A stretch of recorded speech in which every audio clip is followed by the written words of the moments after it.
يا أيها الذين آمنوا قوا أنفسكم وأهليكم نارا وقودها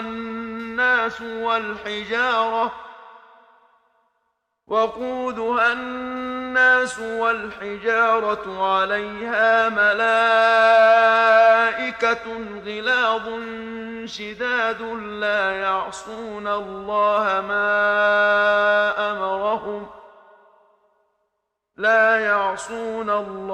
ما أمرهم ويفعلون ما يؤمرون.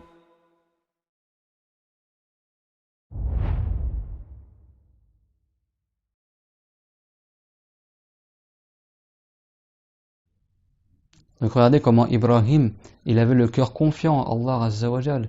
Et Ibrahim à son époque, là c'était avec le roi Nemrod quand il était en Irak, à son époque c'était le seul musulman sur terre. Sur toute la terre c'était lui le seul musulman, subhanallah. Et Ibrahim, son père, il n'est pas rentré en islam. Et son père, il fabriquait les idoles. Et Ibrahim, il interdisait à son père de vendre les idoles et d'adorer les idoles. C'est pas comme certains ils mentent, soi-disant que Ibrahim, quand il était petit, soi-disant il aidait son père à vendre les idoles. Alors que Dieu il a dit Wala yarda li ibadihi al-kufr. Dieu n'agrée pas pour ses esclaves la mécréance. Et Dieu il a dit Wala ta'awanu 'ala al-ithmi wal-'udwan.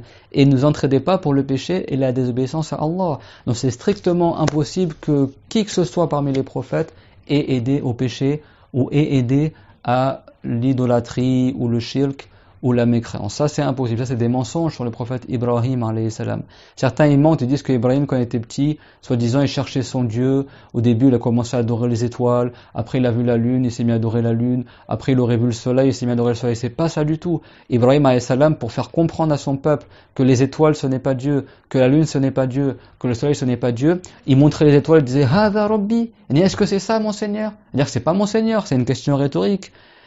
Et après, quand les étoiles ont disparu, il a dit Inni la uhibbul afilin. Certes, moi, je n'adore pas quelque chose qui disparaît. C'est-à-dire, ce qui change d'un état à un autre a besoin de qui le fait changer d'un état à un autre. Et celui qui a besoin est faible. Et la faiblesse contredit le fait d'être Dieu. Donc c'est impossible que ces créatures-là, elles soient Dieu, parce qu'elles sont faibles, elles changent. Et la preuve la plus évidente qu'une chose est créée, c'est qu'elle change d'un état à un autre. Ce qui change de couleur, de forme, qui se déplace ou qui bouge, qui vient d'un endroit à un autre, comme le soleil, la lune et les étoiles tout le temps elles tournent. Le soleil, la lune, tout le temps ils bougent. Donc ce qui va d'un état à un autre, d'un endroit à un autre, a besoin de qui l'a fait changer d'un état à un autre. Il ne change pas tout seul. C'est Dieu qui les fait changer. Et celui qui change a besoin de qui le fait changer. Et le besoin est une faiblesse, et celui qui est faible, il n'est pas Dieu. Et Dieu l'a dit وَمَنْ كَفَرَ فَإِنَّ اللَّهَ غَنِيٌّ عَنِ الْعَالَمِينَ. Et celui qui mécroit, certes Dieu n'a pas besoin des créatures, Dieu n'a besoin de rien. هُوَ الصَّمَدُ وَاللَّهُ الْغَنِيُّ. Dieu l'a dit, et Dieu il est al-Ghani, celui qui n'a besoin de rien. وَأَنْتُمُ الْفُقَرَاءُ. Et vous êtes ceux, c'est à pas dire pauvres, fuqara, c'est-à-dire ceux qui ont besoin. Vous êtes ceux qui ont besoin de Allah Azza wa Jal. Donc Dieu ne change pas. Ni sa parole elle change, ni sa volonté elle change. D'accord? Et la aya kulla yawmin huwa fi sha'an, c'est pas comme certains ils pensent que chaque jour Dieu il fait quelque chose, chaque jour Dieu il change d'avis, ou ça c'est pas la croyance de l'islam. Celui qui croit que Dieu il change, il n'est pas musulman. Comme ils disent les gens du commun, subhanalladhi yughayyir wa la yataghayyir. À dire n'a aucun défaut celui qui fait changer les créatures et qui lui-même ne change pas.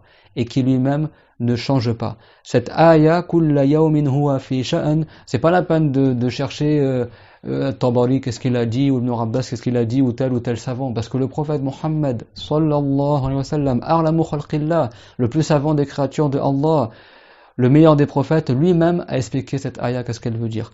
Comme c'est rapporté dans le hadith, rapporté par Ibn Hibban, que le prophète, sallallahu alayhi wa sallam, il a expliqué la ayah, kulla yawmin huwa fi sha'an, il a dit, yaghfiru dhanban, wa yufarriju karban, wa yarfa'u qawman, wa yadahu akharin. Ça veut dire Dieu, il pardonne des péchés, et il soulage de certaines tristesses pour des gens, et il élève certains peuples, et il rabaisse d'autres peuples. C'est-à-dire que tous les jours, Dieu, il fait et il crée des changements dans sa création. Il fait que celui qui était pauvre devienne riche, celui qui était malade est guéri, celui qui était dans le haram il fait le repentir, celui qui était en haut il devient en bas, celui qui était en bas il devient en haut. Tous les jours il y a des changements dans la création, parce que le changement c'est la preuve la plus évidente qu'une chose elle est créée. Nous on change. Avant on était petit, après on a grandi, après on vieillit, on change. C'est pas nous qui choisissons de changer, de vieillir. C'est Dieu qui choisit pour nous. C'est Dieu qui a voulu pour nous. Dieu fait ce qu'il veut. Et c'est Dieu qui fait changer sa création, et celui qui fait changer les créatures ne change pas lui-même. Dieu, il ne change pas, parce que si Dieu changeait, il aurait besoin de qui le fait changer d'un état à un autre. Et si Dieu avait besoin, il serait faible, et s'il était faible, il ne serait pas Dieu.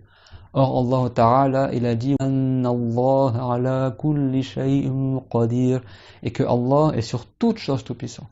Toute chose tout-puissant. Dieu n'est pas faible. Tout ça, il faut que tu l'apprennes à tes enfants. Faut que tu l'apprennes à tes enfants. Quand tu invoques Allah Azza wa Jal, c'est pas pour que Dieu il change sa volonté. C'est pas pour que Dieu il change ce qu'il a prédestiné. Parce que Dieu ne change sa volonté pour personne. Et dans certains hadiths, il a dit Ya Muhammad, inni idha qadaytu qada'an fa innahu la yurad.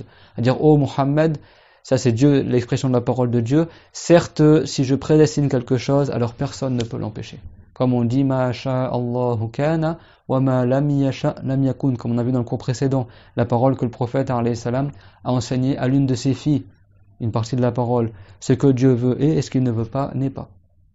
Donc quand tu invoques Allah et que tu as obtenu ce que tu as demandé à Allah, comme Dieu l'a dit, ud'uni astajib lakum, ud'uni astajib lakum, invoquez-moi et je vous donnerai quelque chose. Ça ne veut pas dire qu'à chaque fois que tu invoques Allah, tu auras ce que tu as demandé, mais ça veut dire que le musulman, quand il invoque Allah, comme c'est marqué dans le hadith, Inna Allah hayyun karim, c'est-à-dire que ça veut pas dire que Dieu il est timide. Non, ici hayy, ça veut dire que Dieu il ne laisse pas le musulman ressortir les mains vides, parce que ad-dura mukhul ibada, comme dit le prophète alayhi salam, le fait d'invoquer Allah, ça c'est le cœur de l'adoration. C'est le cœur de l'adoration. Ça c'est le cœur de l'adoration. C'est-à-dire que tu as des récompenses à invoquer Allah. Donc si quelqu'un il invoque Allah, soit Dieu il lui donne la chose qu'il a demandé, soit il lui donne les récompenses de l'avoir invoqué, parce que c'est un acte d'adoration envers Dieu d'invoquer Allah, même si Dieu il t'accorde pas ce que tu as demandé. Donc, et tout cela en arabe on l'appelle istijaba. C'est-à-dire si tu as invoqué Allah et tu n'as pas eu ce que tu as voulu, tu as eu les récompenses d'avoir invoqué. Et si tu as invoqué Allah et tu as eu ce que tu as voulu, ça veut dire que ce que tu as demandé à Allah, ça coïncidait et ça correspondait à ce que Dieu il a voulu de toute éternité. Il se trouvait que ce que tu as demandé, c'était effectivement ce que Dieu avait prédestiné que tu es. Ça veut pas dire que Dieu a changé sa volonté pour toi, non. Dieu, il ne change sa volonté pour personne, et c'est impossible que Dieu y change, et c'est impossible que les attributs de Allah, quoi qu'ils soient, ils changent également. وَمَا تَشَاءُونَ إِلَّا أَن يَشَاءَ اللَّهُ رَبُّ الْعَالَمِينَ. Et vous ne le voulez que si Dieu le veut. Et Dieu l'a dit, فَعَالٌ لِمَا يُرِيدُ, que Dieu fait absolument tout ce qu'il veut. Il fait absolument tout ce qu'il veut. Personne ne peut empêcher ce qu'Allah Ta'ala a voulu. Donc Ibrahim alayhi salam, il adorait pas les étoiles, le soleil et la lune, mais il disait Hada Rabbi, ça c'est sous la forme d'une question interrogative, une question rhétorique. C'est-à-dire c'est ça mon Seigneur, et ça c'est pas mon Seigneur. Quand les étoiles ont disparu, il a dit moi je n'adore pas quelque chose qui disparaît. Après quand la lune est apparue, il a dit Hada Rabbi, c'est ça mon Seigneur, soi-disant la lune. Et quand la lune elle est partie pour se coucher, il a dit Inni la uhibbul afilin. Moi je n'aime pas quelque chose qui disparaît, je n'adore pas quelque chose qui disparaît. Parce que l'amour au plus haut degré, c'est l'adoration. C'est pas que Dieu il a dit yuhibbunahum ka hubbillah, que les mouchriquins ils aiment leurs idoles tout comme on aime Allah. Walladhina amanu ashaddu hubban lillah, mais ceux qui ont eu la foi ont plus d'amour pour Dieu que eux ils ont d'amour pour leurs idoles. Parce que les mouchriquins qui adoraient leurs idoles, quand ils trouvaient une idole plus belle, ils délaissaient la première idole et ils adoraient l'autre idole. Alors que le musulman, pour rien au monde, il arrêtera d'adorer Allah Azza wa Jal. Donc l'amour du croyant pour Dieu il est plus fort que l'amour des idolâtres pour leurs idoles. Parce que les idolâtres acceptent de changer d'idole. Alors que le croyant, il n'accepte pas de changer d'être qu'il adore. D'accord? Il sait que le seul qui mérite d'être adoré, c'est Allah Azza wa Jal. Et quand le soleil est apparu, il a dit Hada Rabbi, Hada Akbar. Il a dit ça c'est mon Seigneur, soi-disant, soit c'est plus ça, parce que c'est plus grand, soi-disant c'est Dieu. Tout ça va faire comprendre à son peuple que ça ne mérite pas d'être adoré. Mais son peuple il ne comprenait pas ce qu'Ibrahim voulait dire. C'était des arguments rationnels logique pour prouver à son peuple que ces choses-là, les astres, les étoiles et la lune, ne sont pas des dieux, qu'ils ne méritent pas d'être adorés. Ça veut pas dire qu'Ibrahim, il disait « Hada Rabbi », « Ah, ça c'est mon Seigneur ». Ah ben non, ça a disparu, c'est pas ça. Après, la lune est apparue, il a dit « Ah, Hada Rabbi », ça c'est mon Dieu. Ah ben non, c'est pas ça, ça a disparu. « Inni la uhibbul afilin ». Après, t'as eu le soleil, et après, comme certains, ils mentent, comme c'est trop tôt dans son tafsir, il a dit ça, billah. Et d'autres aussi, contemporains, qui passent à la télé ou sur les vidéos YouTube, ils disent soi-disant à l'époque où Ibrahim cherchait son Dieu. Ceux qui croient que Ibrahim n'était pas musulman, lui, c'est lui qui n'est pas musulman. Dans le Coran, Dieu il a innocenté Ibrahim du shirk, d'avoir adoré autre que Dieu. Ma kana Ibrahim yahudiyan wala nasraniyan walakin kana hanifan muslima wa ma kana minal mushrikin. Et le pire, c'est que ces gens-là qui mentent sur Ibrahim, eux-mêmes ils connaissent le Coran. Et il récite ça et il ne se rend pas compte qu'il démonte le Coran. Ibrahim n'était pas juif ni chrétien. Walakin kana hanifan muslima, mais il était hanif. Hanif, ça veut pas dire de l'école d'Abu Hanifa. Hanif, ça veut dire, comme certains ils ont dit soi-disant, c'est ignorant, pour dire vraiment l'ignorance à notre époque, c'est une catastrophe. Et moi je m'étonne, subhanallah, à notre époque, on dirait que plus la personne a dit du n'importe quoi dans la religion, plus les gens ils regardent ces vidéos. T'as des gens, ils ont des têtes de shayatin, ils ont la barbe n'importe comment, ils ont les yeux noirs, ils dégagent que du mal, ils parlent mal, ils sont laids, subhanallah. Je dis ça parce que c'est des gens qui sont même pas musulmans, qui disent de la mécréance, des égarements, et le gars il a 130 000 vues. Je dis pas ça par jalousie, pas du tout. Moi, vous savez qu'il y a des prophètes au jour dernier, ils seront récités, il y aura personne qui les aura suivis. Certains prophètes, il y aura que 1 ou 2 personnes de sa communauté qui l'ont suivi. Donc moi je suis jaloux de personne, alhamdoulilah, Dieu m'a préservé de cette maladie-là du cœur. Je dis pas ça par jalousie, même s'il y a que 3 personnes qui regardent mon cours, alhamdoulilah, Dieu il fait ce qu'il veut et il accorde à qui il veut. Mais à notre époque, où l'islam est devenu étrange pour les gens, tu vois que les égarés, comme a dit le prophète sallam, tarlut tuhut, les gens qui veulent rien du tout sur le monde de Allah, ils sont mis en avant. Et que parmi les signes du jour dernier, il y a al-ruwaybidah, c'est-à-dire les gens qui parlent, le prophète l'a dit, que le jour dernier il apparaîtra que après que soit apparu le ruwaybidah, ça veut dire les gens qui donnent leur point de vue sur ce qui se passe sans science, ils parlent de ce qui se passe, l'actualité, tout ça, ils connaissent rien à la religion, rien au sujet de l'au-delà. Et malgré ça, tu vois qu'ils parlent et tout ça, comme à notre époque. On dirait qu'à notre époque, plus les gens disent du n'importe quoi dans la religion, plus les gens les écoutent. Et quand on enseigne la vérité, les gens ne t'écoutent pas. Ou ils disent, ah mais ça, on l'a entendu déjà, etc. Le but, c'est pas de faire du buzz, comme ils disent, de l'audimat. Le but, c'est de retransmettre l'héritage du prophète, alayhi salatu wassalam. Parce que le prophète, alayhi salam, il a dit, Innal anbiya'a lam yuwarrithu dinaran wala dirhaman, walakin warrathu al-ilma. Faman akhadha minhu shay'a, faqad akhadha bihadhin wafir. Faqad akhadha bihadhin wafir. À dire que certes les prophètes n'ont pas laissé en héritage de dinars et de dirhams, des pièces d'or ou des pièces d'argent, mais ils ont laissé en héritage la science. Donc celui qui a pris une part de cette science-là, alors il aura pris quelque chose de très important. À dire que c'est pour ça que le prophète l'a dit, al-ulama'u warathatul anbiya, que les savants, les gens de science sont les héritiers du prophète. C'est ça l'héritage. Donc quand tu hérites d'une connaissance religieuse, t'es pas là pour inventer des nouvelles choses en islam, pour faire le buzz. Non, tu te contentes de retransmettre l'héritage du prophète. Nous, ce qu'on enseigne là, c'est ce qui a été enseigné il y a 500 ans, il y a 1000 ans, il n'y a rien de nouveau. Bah oui, on fait que retransmettre l'héritage du prophète. On n'est pas là pour se prendre pour des savants, comme ils disent, Khalif Toraf, contredit et tu seras connu, comme ils disent en arabe. Dis exprès des choses contraires à ce qui a toujours été dit, comme ça les gens vont parler de toi. Nous, on va pas aller en enfer pour que les gens ils parlent de nous. Nous, on prend la voix des gens du paradis et on enseigne la science de Ahlus Sunnati wal Jama'a qui est retransmise de génération après génération, de bouche à oreille, depuis l'époque du Salaf, depuis l'époque du prophète alayhi salam et des compagnons, pour le chemin du paradis. S'il y a 3 personnes qui écoutent et 15 000 personnes qui écoutent les égarés, Dieu fait ce qu'il veut. Allah Ta'ala, il a dit وَلَوْ شِئْنَا لَآتَيْنَا كُلَّ نَفْسٍ هُدَاهَا. Si nous avions voulu, nous aurions accordé à chaque personne sa bonne guidance. وَلَكِنْ حَقَّ الْقَوْلُ مِنِّي لَأَمْلَأَنَّ جَهَنَّمَ مِنَ الْجِنَّةِ وَالنَّاسِ أَجْمَعِينَ. Mais cependant, c'est obligatoire que ma parole soit conforme à ce que j'ai voulu. Et Dieu l'a dit, certes, je remplirai l'enfer par la plupart des djinns et la plupart des humains. Par la plupart des djinns et des humains. Sachez qu'au jour dernier, il sera dit à Adam alayhi salam, ya Adam, akhrij min dhurriyyatika hissataha min an-nar. Ô Adam, fais sortir de ta descendance la part des gens de l'enfer. Sur 1000 personnes, il y en aura une qui entrera au paradis et tout le reste ira en enfer. Seulement 1 pour 1000 de l'humanité ira au paradis et tout le reste sera malheureusement des gens de l'enfer. Donc nous, on se contente de suivre la vérité, même si la plupart des gens de notre époque, ils vont dans l'égarement. L'important, comme a dit le prophète les sal bayan kafrat al kalam, innamal bayan isabatul haqq. À dire que le bayan, la clarté, l'exposé, c'est pas de parler beaucoup. L'important, c'est de dire des paroles qui sont justes et des paroles qui sont vraies, des paroles qui touchent la vérité, des paroles qui atteignent ce qui est vrai, même si ça déplaise à des gens, même si la plupart des gens ils n'écoutent pas ce que tu dis. Ça, faut que tu l'enseignes à tes enfants. Qu'il ne faut pas suivre bêtement les gens comme ça. Tous les gens qui parlent, il faut avoir appris la religion et suivre les gens qui retransmettent la vraie science des messagers du prophète Mohammed alayhi salatu wassalam, et les gens qui retransmettent la croyance de tous les prophètes. Que Dieu existe, qu'il a tout créé, que Dieu c'est pas un volume comme la lumière, comme l'ombre, comme l'obscurité, comme l'âme, comme l'être humain, comme les anges, comme l'arbre, comme la pierre. Que Dieu c'est pas un corps du tout, qu'il n'ait pas des membres, une tête, des pieds, tout ça. Mais quant à le mot yad, le mot wajh dans le Coran, le mot wajh qu'on a vu dans le cours dernier, ça veut dire des fois l'agrément de Dieu. Le mot yad, ça veut dire des fois le bienfait que Dieu il accorde. Le pacte de Allah, on l'appelle yad. Le bienfait de Allah, ni'matullah, on l'appelle yad. La protection aussi, le soutien. Yadullah ma'al jamar, c'est-à-dire le yad de Allah est avec l'assemblée, c'est-à-dire que Dieu soutient l'assemblée. Ça veut pas dire la main de Dieu est avec l'assemblée. Ça veut dire quoi la main de Dieu avec l'assemblée? C'est-à-dire que ça veut pas dire ça, yad ici. Ça veut dire que Dieu soutient l'assemblée. Faut apprendre la religion. Yadullah fawqa aydihim. Ça veut pas dire la main de Dieu est au-dessus de la main des compagnons quand ils ont fait le pacte d'allégeance avec le prophète et que les hommes ont mis la main sur la main du prophète alayhi salam.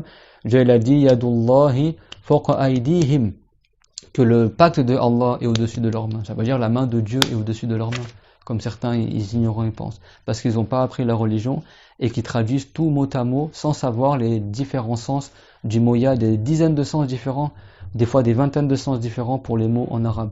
Ça, faut pas traduire tout mot à mot. Ça également, faut que tu mettes en garde tes enfants contre cela. Contre les gens qui traduisent tout mot à mot sans avoir appris la religion, ni la langue arabe, et disent Dieu il a un visage, kullu sha'in halikun illa wajhahu. L'imam al-Bukhari, qui est un savant du salaf, il a dit illa mulkahu, que toute chose périra sauf le wajh de Allah. Al-Bukhari, il a dit que toute chose périra sauf la souveraineté de Dieu. Même s'il n'y a plus de créatures, Dieu il reste le Seigneur des mondes. Ça veut pas dire toute chose périra sauf le visage de Dieu. A'udhu billah. La qibla, on l'appelle wajhullah, wa aynama tuwallu fa thamma wajhullah. C'est-à-dire quand tu es en voyage ou que tu te diriges, c'est la direction pour la prière, c'est le wajh de Allah. Le mot wajh à la base, c'est du mot jiha qui veut dire la direction. Et le visage en arabe, on l'appelle wajh parce que tu te diriges avec ton visage. Mais ça veut pas dire que le mot wajh, il veut tout le temps dire visage. La surface de l'eau, on l'appelle wajhul ma, le wajh de l'eau en arabe. Le mot wajh, il a une dizaine de sens, voire plus, différents en arabe. Et quand on parle du wajh de Allah, des fois ça veut dire l'agrément de Dieu parce que toi tu recherches l'agrément de Dieu, tu te tournes vers l'agrément de Dieu. Des fois ça veut dire la qibla de Dieu, des fois ça veut dire également l'être de Dieu. Wa yabqa wajhu rabbika dhul jalali wal ikram. Ici ça veut dire que kullu ma alayha fan, tout ce qu'il y a sur terre, kullu man alayha fan, tout ce qu'il y a sur terre, ça périra. Wa yabqa wajhu rabbika dhul jalali wal ikram. Mais l'être de ton Seigneur, il ne périt pas. Dieu ne périt pas. Lui qui est Dhul Jalal, celui qui n'a aucun défaut, et Al-Ikram, celui qui honore les saints au jour dernier. Ici, Wajh veut dire l'être de Dieu. Des fois, le mot Wajh, ça veut dire l'agrément de Dieu. Des fois, ça veut dire la Qibla, la direction honorée par Dieu. Donc, il faut apprendre la religion. Ça ne veut pas dire la face de Dieu ou le visage de Dieu, comme ils traduisent certains égarés à notre époque. Tout mot à mot, ils n'ont pas appris la religion. Donc, tes enfants, fais attention qu'ils ne marchent pas avec des gens comme ça qui falsifient la religion, sous prétexte d'enseigner la religion. Et ça, Ibrahim, il le savait. Ibrahim, non seulement, il a contredit son peuple pour l'adoration des astres et du soleil et de la lune, mais il a dit à son père, il yaqul li abihi ma ta'budun, lorsqu'il a dit à son père, mais qu'est-ce que vous adorez là? Il est pas en train de poser la question pour demander une information, il sait très bien qu'il est dans les idoles. Il a dit ata'budun ma tanhitun wallahu khalaqakum wa ma ta'malun. Adorez-vous donc des choses que vous-même vous avez fabriquées, alors que c'est Dieu qui vous a créé ainsi que ce que vous faites. Et Dieu t'a créé toi ainsi que ton acte de fabriquer les idoles. Donc à plus forte raison, tes idoles, c'est Dieu qui les a créées. Donc pourquoi tu n'adores pas celui qui a créé tes idoles, qui a créé ton acte et qui a créé toi-même? Vous avez compris ou pas? Comment tu adores une idole alors que c'est toi-même qui a fabriqué l'idole? Et c'est Dieu qui t'a créé toi-même. Et c'est Dieu qui a créé ta volonté et ton acte de fabriquer l'idole. Donc adore Allah. Adore pas une chose que toi-même tu as fabriquée. En plus, qui a fabriqué ton idole? C'est Allah. Qui a fabriqué l'acte? Qui a créé l'acte de fabriquer l'idole? C'est Dieu. Et qui a créé toi-même, toi qui as fabriqué l'idole, c'est Allah également. Donc Ibrahim, il a dit, est-ce que vous adorez? Il a dit ça à son père. Ça, c'est des enfants vertueux. Regardez, son père était non musulman, il a dit à son père, mais est-ce que tu adores des choses que vous-même avez fabriquées? Alors que c'est Dieu qui vous a créé et c'est Dieu qui crée vos actes? Et après il a dit, afala ta'qiloun, ne raisonnez-vous donc pas? C'est ça les arguments rationnels. L'islam, il se prouve par la logique. Sa véracité, c'est pas t'attends de voir que c'est marqué Allah dans le ciel, ou certains, le lion il rugit, il a dit Allah. Regardez, l'islam c'est la vérité, on n'a pas besoin de ça nous. L'islam, on le confirme, sa véracité, par les preuves rationnelles. C'est pas comme certains disent non, faut juste citer le Coran et le Hadith, ça c'est le kalam interdit, c'est les paroles interdites, faut pas rentrer dans les détails, les preuves rationnelles, ça c'est bidra, ça c'est haram. Enfin, ces gens-là, ils veulent pas que l'islam il reste, ils veulent détruire l'islam, ces gens-là qui disent ça. Dans le Coran, Ibrahim il a utilisé les arguments rationnels parce que son peuple il croyait pas en Allah et ils n'avaient pas de livre révélé et de hadith comme référence. Son peuple ne croyait pas au prophète Ibrahim alayhi salam. Et donc Ibrahim il a utilisé que des arguments rationnels concernant les astres, les étoiles, le soleil et la lune, concernant les idoles. Et Dieu il a fait l'éloge de l'argumentation rationnelle de Ibrahim dans le Coran. Il a dit وَتِلْكَ حُجَّتُنَا آتَيْنَاهَا إِبْرَاهِيمَ عَلَى قَوْمِهِ. Et voici notre argumentation. Dieu l'a pas dit, c'est l'argumentation de Ibrahim. Pour honorer, pour montrer que Dieu il a agréé cet argumentaire rationnel et logique, il a dit وَتِلْكَ حُجَّتُنَا. Et ça c'était notre argumentation. C'est-à-dire c'est l'argumentation de Allah. آتَيْنَاهَا إِبْرَاهِيمَ عَلَى قَوْمِهِ. Nous l'avons accordé à Ibrahim contre son peuple. Donc Ibrahim, quand il était petit, même avant qu'il soit prophète, comme tous les prophètes, il était musulman. Et il n'a jamais adoré les idoles, ni le soleil, ni la lune, ni autre que Allah. Et ça, c'est dans le Coran également, Dieu l'a dit, وَلَقَدْ آتَيْنَا إِبْرَاهِيمَ رُشْدَهُ مِنْ قَبْلِ. Et nous avons certes accordé à Ibrahim sa bonne guidance avant qu'il soit prophète. وَلَقَدْ آتَيْنَا إِبْرَاهِيمَ رُشْدَهُ مِنْ قَبْلِ. Alors regardez, ça c'est les enfants vertueux qui ordonnent à leurs parents s'ils font du mal le bien. D'accord? Et ça c'est un grand mérite du prophète Ibrahim. Donc il y avait quoi dans le livre de Moussa et dans le livre de Ibrahim? Allah taziru waziratun wizra ukhra, que la personne ne portera pas le péché de quelqu'un d'autre. C'est-à-dire que dans l'au-delà, si quelqu'un que tu connais l'a fait un haram, tu ne pourras pas prendre le châtiment à sa place ou le péché pour lui. Parce que cet homme-là n'avait pas dit à Al-Walid ibn Mughira que soi-disant il va donner de l'argent et il supportera une partie de son châtiment, soi-disant. Donc Dieu l'a répliqué, il a dit ces gens-là ils ne savent pas qu'est-ce qui était marqué dans le livre de Moussa et dans le livre de Ibrahim. C'était marqué quoi dans le livre de Moussa et de Ibrahim? Que la personne ne se chargera pas du péché d'autrui dans l'au-delà. Et après Dieu il a dit وَأَنَّ لَيْسَ لِلْإِنسَانِ إِلَّا مَا سَعَى, et que la personne dans l'au-delà n'aura que le fruit de ce qu'elle a œuvré elle-même. Vous avez vu c'est quoi le contexte de la ayah? Elle n'aura que le fruit de ce qu'elle a œuvré elle-même, c'est-à-dire ce dont elle a été la cause pour avoir des récompenses. Que ce soit les actes taklifi, les choses qu'elle a fait en tant que personne responsable, ou même les choses qui ont eu lieu après sa mort ou indépendamment d'elle, de sa volonté, mais dont elle a été la cause pour qu'elles soient faites ces choses-là. Donc ça ne contredit pas le fait que la personne profite des invocations après sa mort, ou qu'on récite le Coran pour elle auprès de sa tombe. Bien sûr, le prophète enseigne cela, et que la personne, elle profite. N'est-ce pas que Moussa, alayhi salam, il a conseillé le prophète Mohammed, après sa mort, qu'il demande l'allègement des 50 prières pour qu'on prie moins que 50 prières, et qu'à la fin, on n'a eu que 5 prières à faire, mais qu'on valent 50, et que le prophète a dit hunna khamsun, que c'est 5, mais qui sont comme 50. Ça, c'est grâce au prophète Moussa, alayhi salam. C'est pas que Ibrahim, quand il a rencontré le prophète Muhammad, il lui a dit Mur ummataka bi ghiras al-jannah, bien yukfiru min ghiras al-jannah, ordonne ta communauté qui plante beaucoup d'arbres au paradis. Et le prophète a dit Wama ghirasuha, et quels sont ces arbres au paradis? Et dans une version, il a dit La hawla wa la quwwata illa billah, que le musulman ils disent La hawla wa la quwwata illa billah, qu'il n'y a pas de force pour obéir à Allah, ce n'est par l'aide de Allah, et qu'il n'y a pas de préservation contre les péchés, ce n'est par la préservation de Allah. Ça c'est une parole, j'ai dit une fois La hawla wa la quwwata illa billah, t'as un arbre dans son tronc en or, te sera planté au paradis. À chaque fois je dis cette parole-là. Donc prophète Ibrahim il a dit au prophète Muhammad sallallahu alayhi wa sallam wa ala jami'in nabiyyin, ordonne à ta communauté de planter beaucoup d'arbres au paradis. Tout ça c'est des choses qu'il est bien enseigné à tes enfants. Et après Allah Ta'ala il a dit wa anna sa'yahu sawfa yura, et que les actes de la personne se verront dans l'au-delà. Et chacun y verra la conséquence de ses actes. Donc ça c'est un point extrêmement important. Le prophète lui-même il a dit que la personne profite des invocations de ses enfants vertueux après sa mort. Et une chose extrêmement importante aussi, c'est qu'il n'est pas interdit de pleurer pour le défunt. Et il y a un hadith qu'il y a beaucoup de gens, et les mêmes gens là égarés qui traduisent tout mot à mot sans avoir appris la religion, un hadith qu'on comprenne très très mal. C'est que si quelqu'un il décède, le prophète, quand son fils Ibrahim est décédé, comme c'est rapporté dans le Sourate de Muslim, le prophète, son fils est mort dans ses bras, il a pleuré pour la mort de son fils. Et quand son petit-fils, le fils à Zaynab, il est décédé, également le prophète il a pleuré.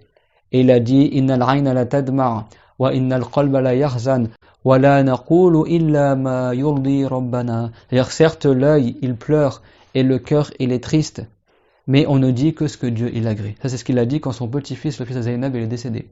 Et quand son fils Ibrahim est mort dans ses bras également, quand il est allé chez Abu Saïf, qui était un forgeron chez qui le prophète avait confié son nourrisson pour qu'il grandisse à la campagne, Ibrahim, il est mort à 18 mois avant d'avoir terminé ses 2 ans d'allaitement. Il est mort dans les bras du prophète, et le prophète a dit, certes, nous sommes tristes de nous séparer de toi, ô Ibrahim. Et il a pleuré. Et les compagnons eux-mêmes ont été étonnés. Ils ont dit, même toi, ô prophète, tu pleures. Et dans la version qu'on a dit auparavant, le prophète l'a dit, certes, l'œil il pleure, le cœur il est triste, mais on ne dit que ce que Dieu agrée. Donc c'est pas haram, comme certains ils disent, de pleurer quand il y a un mort. Il y en a à Rose Billah, ils disent que le mort sera châtié si tu pleures pour lui. Et ça, c'est de la mécrance. Pourquoi c'est de la mécrance? Parce que d'un, ils n'ont pas compris le hadith du prophète, et de deux, Dieu, il a dit, An la taziru waziratun wizra ukhra, que la personne ne se chargera pas du péché d'autrui. Donc si c'était haram de pleurer pour le défunt n'a rien à voir avec le fait que tu pleures pour lui. Et ce hadith-là, beaucoup de gens l'ont pas compris, ça ne veut pas dire ça, le hadith. Ici, le prophète, il a interdit ce qu'on appelle un nadbu ou un niyaha. C'est-à-dire qu'il y a des gens, avant de mourir, qu'est-ce qu'ils disent? Il y a des gens même qui payent.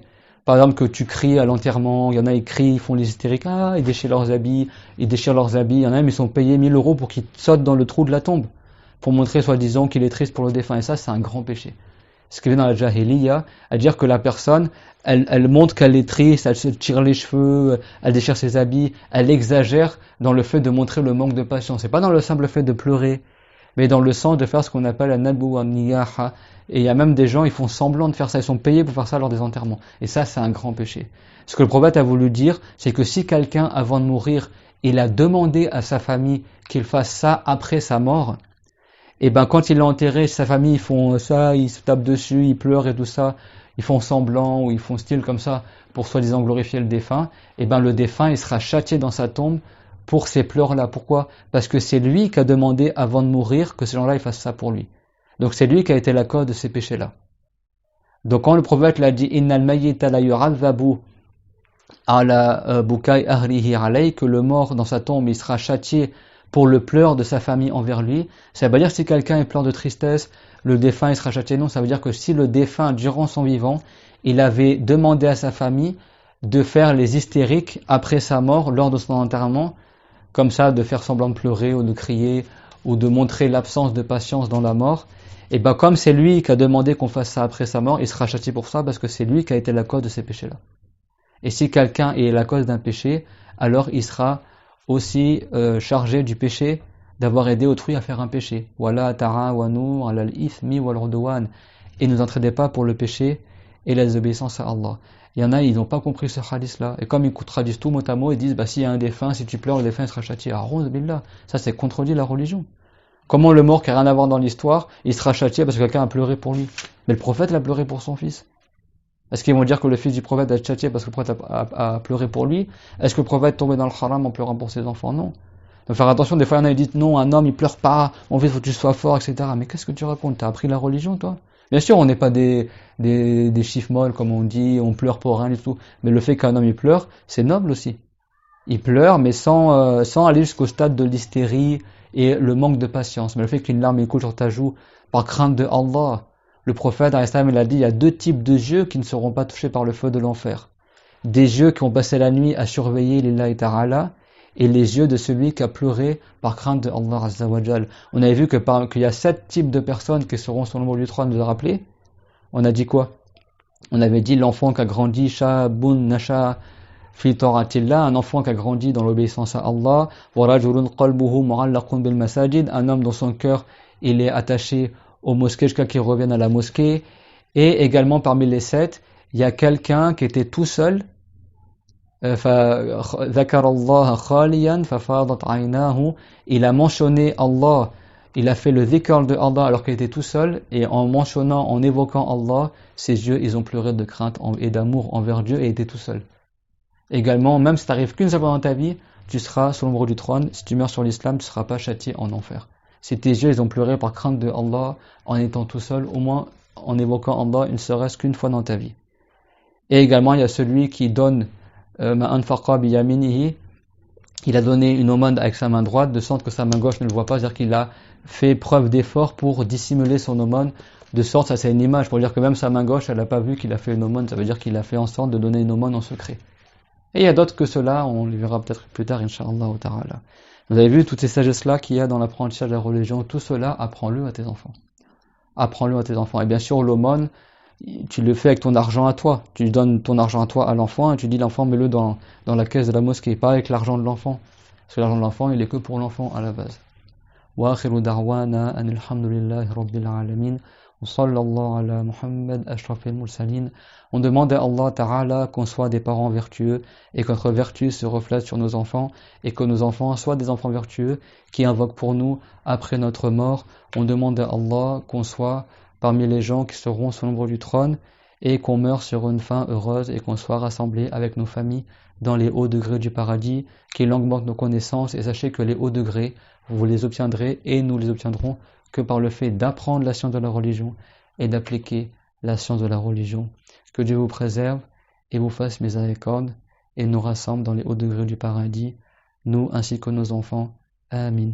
Wa barakallahu fikum wa ahsanallahu ilaykum walhamdulillahi rabbil alamin wa sallallahu wa sallama ala sayyidina Muhammadin ashrafil mursalin wa jami'in nabiyyin.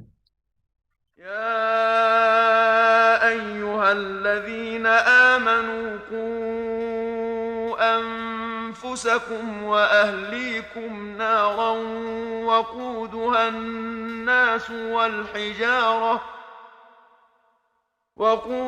الناس والحجارة عليها ملائكة غلاظ شداد لا